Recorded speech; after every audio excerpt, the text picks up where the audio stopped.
আসসালামু আলাইকুম। কেমন আছেন সবাই? আশা করি সবাই ভালো আছেন। নতুন একটি গল্প নিয়ে আসলাম, শিয়ালের গল্প।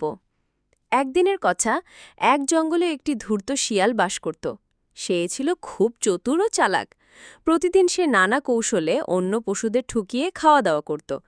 একদিন শিয়াল খুব ক্ষুধার্ত হয়ে জঙ্গলে খাবারের সন্ধানে বের হলো। অনেক ঘোরাঘুরি করেও সে কিছুই খুঁজে পেল না। হঠাৎ সে দেখতে পেল একটি গাছে কাক বসে আছে, আর তার ঠোঁটে রয়েছে একটি রুটি। শিয়াল রুটির লোভে কাকের নিচে গিয়ে বলল, বন্ধু কাক, তুমি কত সুন্দর, তোমার মতো কণ্ঠস্বর নিশ্চয়ই মধুর। একবার যদি তুমি গান শোনাও তাহলে আমি অনেক খুশি হব। কাক মুগ্ধ হয়ে শিয়ালের কথা বিশ্বাস করে গান গাইতে গলা খোলে, আর সঙ্গে সঙ্গে রুটি পড়ে যায় নিচে। শিয়াল চট করে রুটি কুড়িয়ে গিয়ে দৌড়ে পালিয়ে যায়।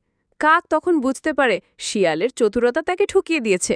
শিক্ষা: মিথ্যা প্রশংসায় মুগ্ধ হওয়া উচিত নয়, বুদ্ধি দিয়ে কাজ করতে হয়। আজ এই পর্যন্ত। আল্লাহ হেফাজত।